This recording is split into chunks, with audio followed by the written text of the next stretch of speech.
akonye ko politiko min nafaleti akonye kalka wuri jamme min noma akonye jamme ne neta singolo la nyim bankun kan akonye ko jamme be damin to teti akonye niaje aman diamu no fanga akonye ko jamme be kurandin ne abe sasaren ne akonye ko jamme be kurandin ne abe sasaren ne akonye ko jamme be kurandin ne abe sasaren ne.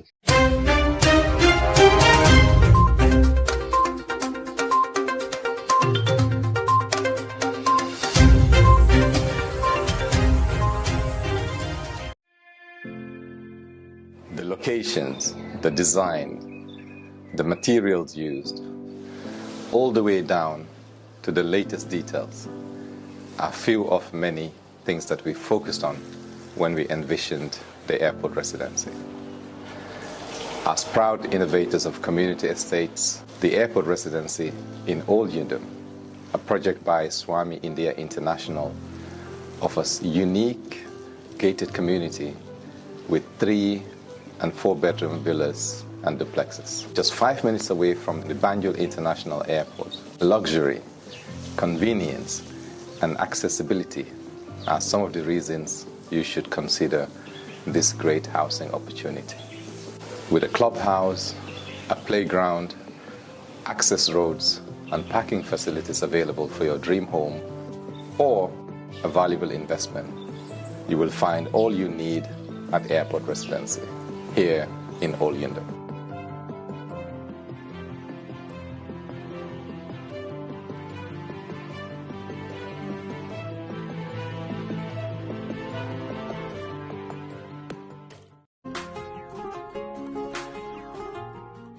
Are you a resident of France or its surrounding countries and still wondering how to send your packages to the Gambia?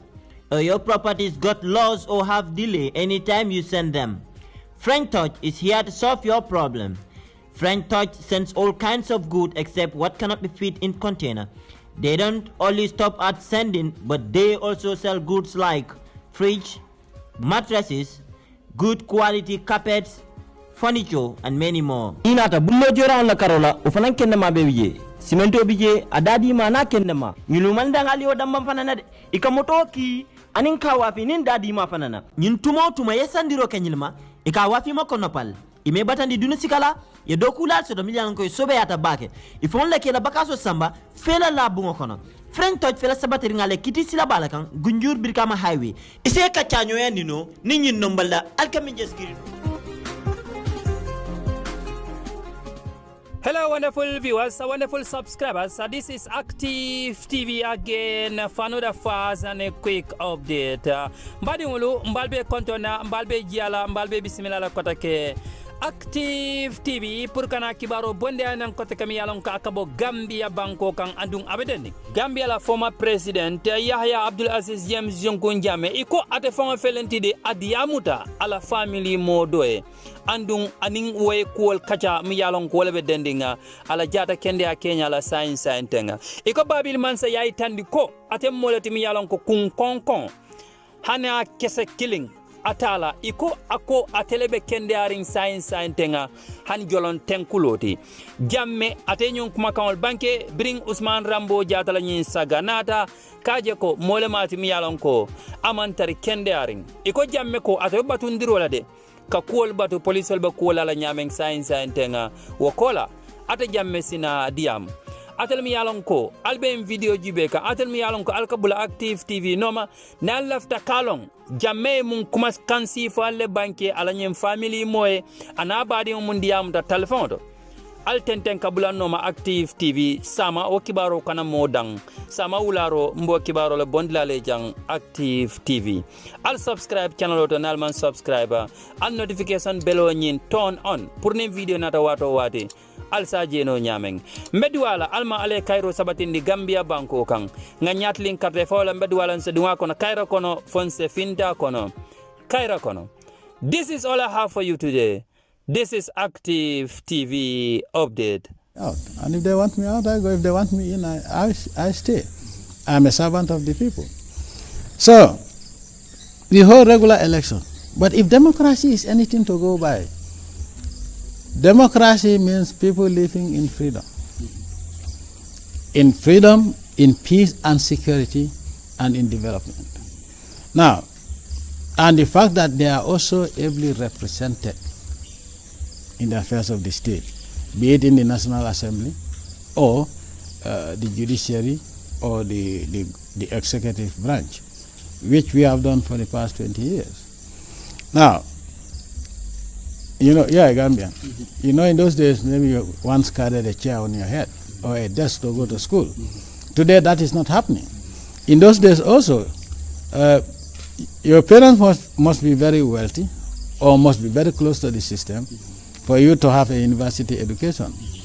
And for the first time in the history of this country, people start from undergraduate, receive a bachelor's degree, whether in science or arts, go to master's degree, and then proceed to PhD level, all at the expense of my government.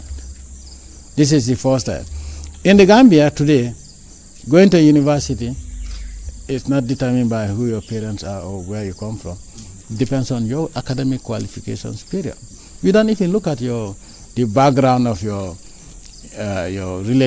parents' political background, you know. And this was very rampant under Jawara's government, where if you are NCP, a supporter of NCP, your children may not even go to high school because government high school were only 2. So, if democracy is anything to go by, Gambians today have more access to, in fact, have better living conditions than at any time they would have dreamt of during the time of the British or 30 years ago. So we have a lot to celebrate, and we are still celebrating by inaugurating projects, and these are not small projects, these are multi-million-dollar projects, which is also unprecedented in the history of this country. So we have a lot to celebrate, and as I said, when you look at the Human Development Index, when we came in 1994, Gambia was very low down in the rank of nations. Today we are up here. And of course, when you look at it, today Gambia can be counted among maybe the first 5 African countries. 20 years ago, that was not possible. Nobody even talked about Gambia. Yes.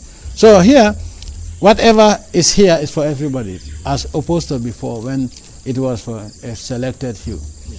Unicolonialism, the British took the West, and the remnant will be to those that were loyal to Britain, and then the rest goes back.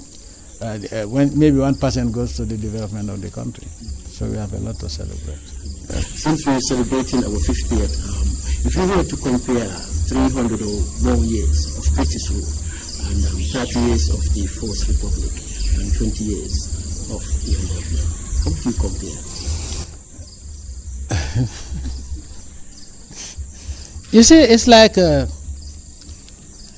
living under British rule. They were taking us back to this pre-Stone Age, because it's not that they came to develop the Gambia. Remember, Gambia also was bigger. Gambia was bigger than it is today.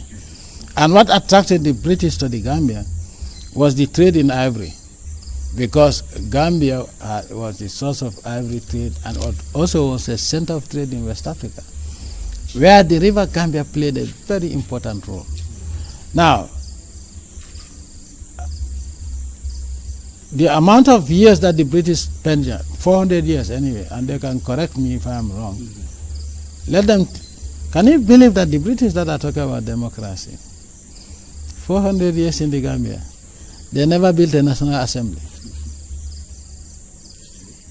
Yes, they never built any institution that will ensure democracy or the participation of Gambians in the administration of their own country.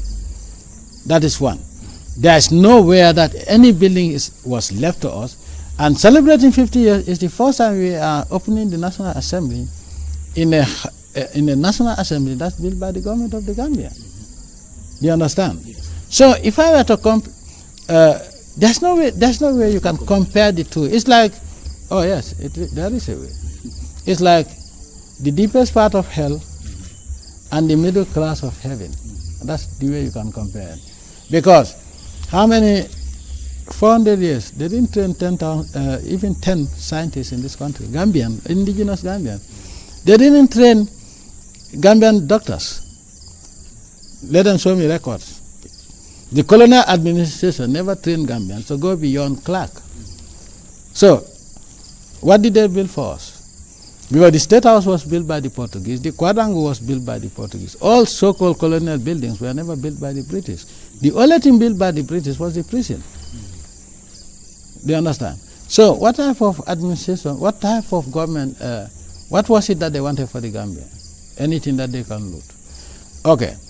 Then, whatever we have in this country, we never benefited from. Now, let the British government tell me. They said they were mining illuminite in Batokunga and other. Also, now the pits are there. When they were closing, they burnt all the books and all the equipment were blown up. Now, up to today, they have not given any government of the Gambia the statistics of, if it was illuminite, the quantities taken, how much revenue it generated, and who benefited from the revenue. So, whereas whatever we do today, despite the fact that we are called all sorts of names, which I'm proud of, because when you stand up to them, they call you a dictator. I'm proud of that title. I'm a dictator that makes sure that my people don't go hungry. I'm a dictator that makes sure that every citizen of this country is educated, irrespective of the political affiliation of the parents. I'm a dictator of development in this country, and I'm proud of, even if they make it negative, I'm proud of that.